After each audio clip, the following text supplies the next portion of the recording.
Bienvenidos a Ella Soy de France 24. La Corte Interamericana de Derechos Humanos condenó a Ecuador por el caso de Paola Guzmán Albarracín, una adolescente que sufrió violencia sexual durante 2 años en un colegio público y que tras quedar embarazada se decidió acabar con su vida. Sus agresores en la institución no hicieron nada para salvarla y el Estado debe asumir la responsabilidad de su muerte. Es un fallo histórico porque establece por primera vez estándares para prevenir que las niñas y las adolescentes sufran violencia sexual en los entornos educativos de toda América Latina y el Caribe. La justicia llegó 18 años después, pero trajo por fin reparación para Petita Albarracín, madre de Paola. A continuación, y con mucho respeto, les presentamos un resumen de este caso tan doloroso. Petita Albarracín, madre de Paola del Rosario Guzmán Albarracín, por fin ha visto la justicia por el crimen contra su hija. En 2002, Paola se suicidó a los 16 años, tras ser repetidamente violada por el vicerrector de su colegio. Tras años de impunidad, la Corte Interamericana de Derechos Humanos condenó al Estado ecuatoriano por la violación de la que fue víctima su hija en un centro educativo estatal de Guayaquil. Que ya hay un presente que ya esto es para todas las niñas de todos los colegios y de otros países, que ya no debemos permitir estos abusos. Paola fue acosada y abusada sexualmente por el vicerrector del colegio, Bolívar Espín Zurita, un hombre de 64 años que prometió ayudarle con sus estudios y mejorar sus calificaciones a cambio de relaciones sexuales. Ella tenía entonces 14 años y el abuso continuó durante 2 años más. Cuando quedó embarazada, el agresor intentó que Paola se practicara un aborto con asistencia del médico del plantel, quien ofreció a la menor realizarle el procedimiento a cambio de relaciones sexuales. Todas esas agresiones le provocaron una depresión que terminó en un suicidio mediante la ingesta de fósforo blanco, poco antes de arribar al colegio el 12 de septiembre de 2002. El proceso penal que buscó esclarecer los hechos se suspendió tras la fuga del vicerrector y el 18 de septiembre de 2008 la justicia ecuatoriana declaró prescrita la acción penal y aunque se intentó realizar una mediación con el Estado, no hubo resultados. La directora ejecutiva del Centro Ecuatoriano para la Promoción y Acción de la Mujer, Lita Martínez, quien llevó el caso hasta la Corte Interamericana de Derechos, explica que el fallo determinó que la agresión ejercida contra la menor afectó su derecho a una vida libre de violencias, le provocó graves sufrimientos y tuvo relación con su decisión de quitarse la vida. Le obliga a que pida disculpas públicas como un reconocimiento internacional de que el Estado ecuatoriano violentó los derechos humanos de Paola y de sus familiares. La Corte acusó a Ecuador de ser responsable por la violencia sexual ejercida en contra de Paola, que fue tolerada por las autoridades estatales, y obligó al Estado a adoptar, entre otras, medidas de protección y sancionar a los agresores dentro de los colegios. Vamos a hablar del tema y para eso nos acompaña la mamá de Paola, la señora Petita Albarracín. Y también está con nosotros Catalina Martínez, quien es la directora regional del Centro de Derechos Reproductivos. Un saludo para ustedes dos. Gracias por estar con nosotros. Y señora Petita, paso a preguntarle qué sucedió o qué va a suceder con el vicerrector del colegio, con el médico del colegio y con todos los presuntos cómplices de estos abusos y de estas violaciones que sufrió su hija. Bueno, hasta la fecha de hoy yo no tengo conocimiento de nada porque nunca hicieron nada por cogerlo preso, ni a él, ni al doctor, ni a los cómplices encubridores, especialmente el rector del colegio.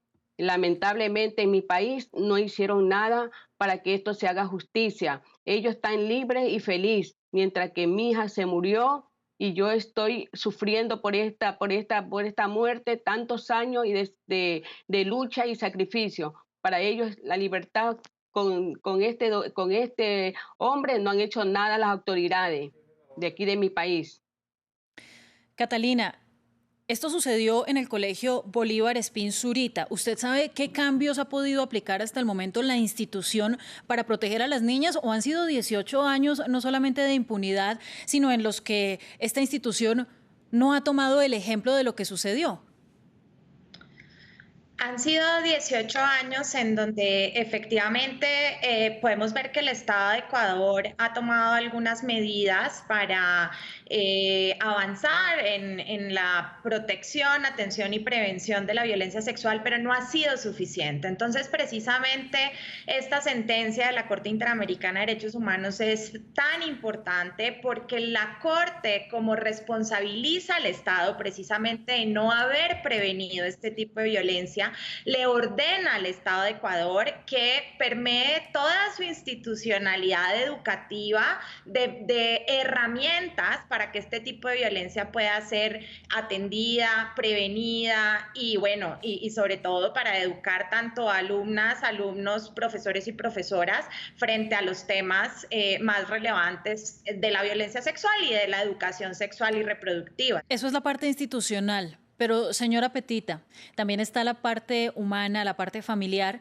y es lo que le tocó a usted directamente y algo que seguramente no va a cambiar en toda su vida, pero sí puede cambiar para otros padres. ¿Qué es lo que usted les diría a los padres de familia, a las niñas que están expuestas a violencia sexual, no solamente en su país, sino en América Latina? Claro, en todas partes del mundo. Yo lo único que le puedo aconsejar, que converse con su niña, que le dé confianza, que no la dejen sola, que averigüen. Y a las niñas que no se dejen manipular, que ellas confíen en su madre, les cuente todo lo que les vaya a pasar en el colegio. Eso de amenaza, que te mato a tu madre para que no diga nada y mato a tus hermanas, eso es mentira, eso es manipulación para que para que las niñas se queden calladas y no hablen con los padres. Esto es un tema que va a tomar mucho tiempo. Son 18 años solamente para llegar a la conclusión que dio con su sentencia la Corte IDH, Catalina. Pero háblenos un poco más acerca de estos cambios que usted nos mencionaba que tienen que ocurrir dentro del Ecuador para proteger a las niñas. Esto nunca debió suceder en primera instancia. Ecuador no la protegió cuando hubo oportunidad de hacer prevención, no la protegió después, durante 18 años en los que hubo litigios y negociaciones que fueron infructuosas. Pues ahora, ¿qué es lo que tiene que hacer el Estado? Claro, sí, efectivamente, digamos que es muy importante primero establecer que la Corte tiene tres conclusiones principales, ¿no? La primera de ellas es que aquí no se previno ni se atendió la violencia sexual, entonces que el Estado tiene que adoptar medidas. Y ahorita voy a precisar cuáles serían. Lo segundo es que en este caso la Corte también dice que la educación sexual y reproductiva es absolutamente necesaria para que las niñas, niños y adolescentes puedan entender cómo funcionan las relaciones afectivas y sexuales y también identificar los abusos, ¿no? Y una tercera grande conclusión es acerca de la necesidad de erradicar estereotipos, ¿no? Porque precisamente porque a Paola la encasillaron en el estereotipo de la adolescente provocadora es que se creó este imaginario de que ella no merecía protección.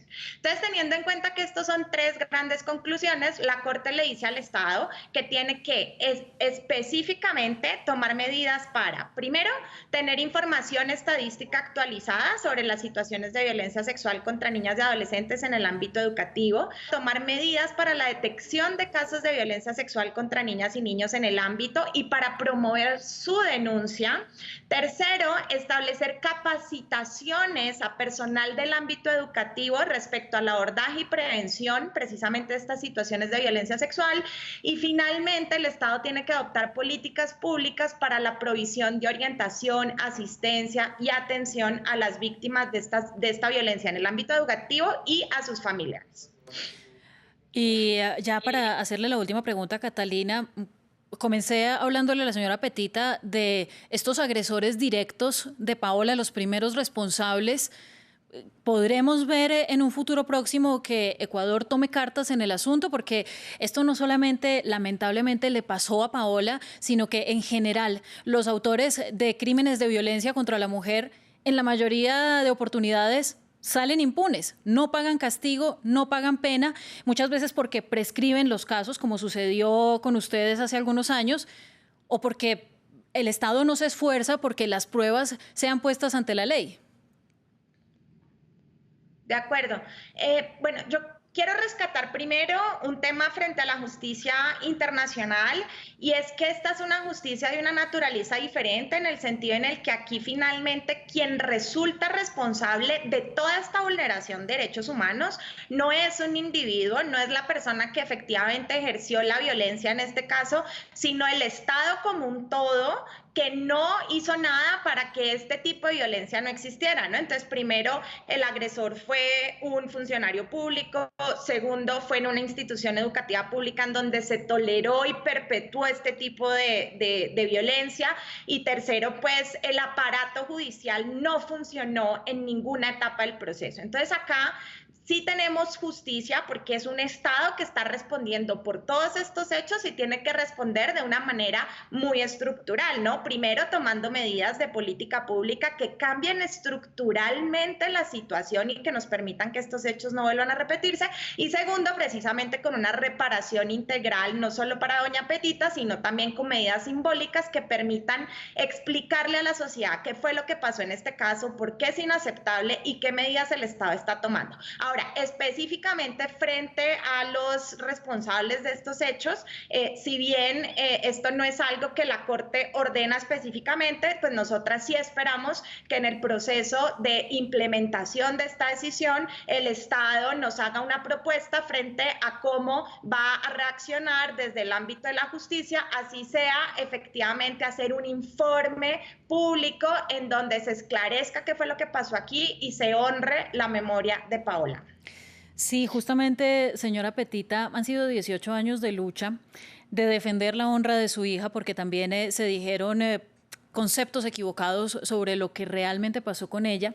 Y por eso este último tramo del programa quisiera ofrecérselo para que usted nos hable de quién en realidad fue su hija, quién era Paola, porque este es el momento para honrarla y para recordarla con todo el cariño que se merece y con todo el cariño que se merece usted. Hoy que, aunque sea amargo, hay una celebración porque usted recibe justicia. Claro.